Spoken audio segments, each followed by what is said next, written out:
Mais tout en comprenant et en ayant conscience qu'aujourd'hui le Parti communiste français se social-démocratise tant sur le plan politique que sur le plan organisationnel, néanmoins la bureaucratie soviétique ou l'impérialisme américain, c'est quand même sur le plan, je ne parle pas au niveau des conséquences politiques, mais sur le plan de l'analyse de classe, c'est quand même deux entités fondamentalement différentes.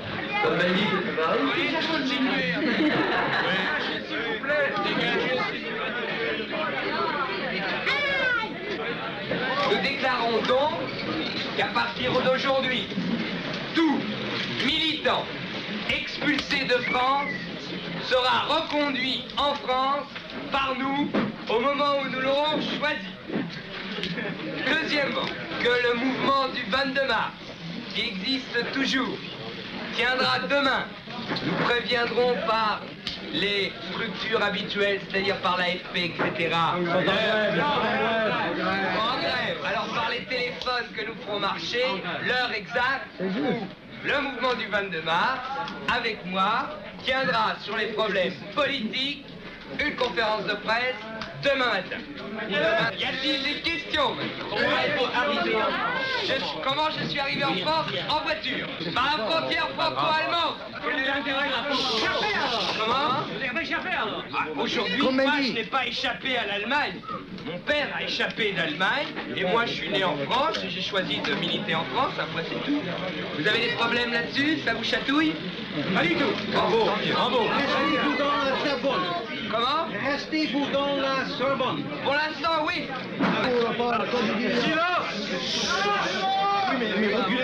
Déclaration. Je demande que le responsable qui a fait rentrer la police dans la Sorbonne, puisqu'il a causé du désordre de l'ordre public en France, soit expulsé de France. Je demande que celui qui a pris la décision de m'expulser, puisqu'il a causé le désordre public dans les rues de Paris, qu'il soit expulsé de France, même si c'est couché. Content d'être revenu en France? Ah ben je trouve... Non, content, non mais je trouve ça assez... Juste une question maintenant aux journaux de la presse bourgeoise. Ne dénaturez pas trop ce que j'ai dit. C'était assez clair, assez simple. J'ai pratiquement rien dit. Alors c'est pas la peine d'en inventer.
centaine de mecs, enfin des matraques, des barres de fer dedans, qui servaient uniquement. Bon.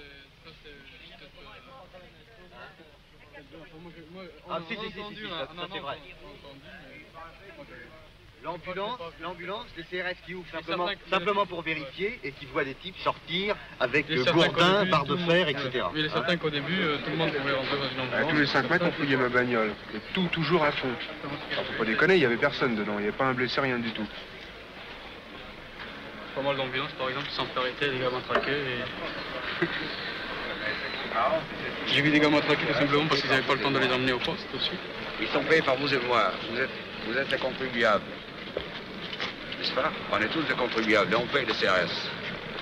Alors il faudrait pas qu'ils causent le patron au fond. Tout le monde l'a tué, d'accord? Tout le monde l'a tué, d'accord. Expliquer encore. Il n'y a pas d'intelligence dans un cas pareil, il n'y a pas de sang-froid. Non, mais je vais vous expliquer encore. Moi, j'étais à Saint-Nazaire, j'étais licencié.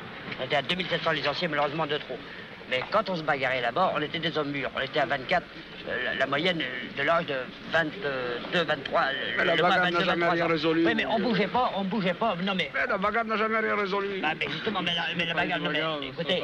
Bah là.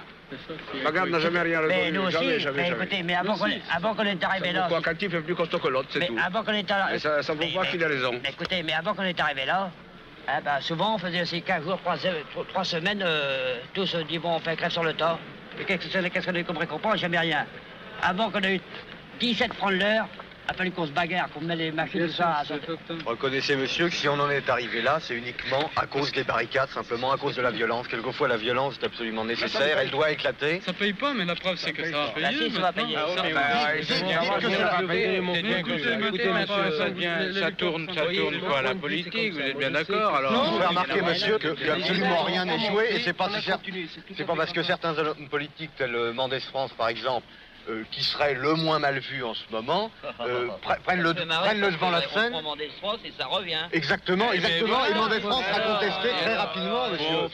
Vous pouvez écouter, c'est bien ce qu'ont dit les ouvriers aussi, que c'est qu'une grève comme ça, il faut pas la gâcher, ça se recommence pas tous les 15 jours. Bah oui, c'est certain, c'est pour ça qu'il est là.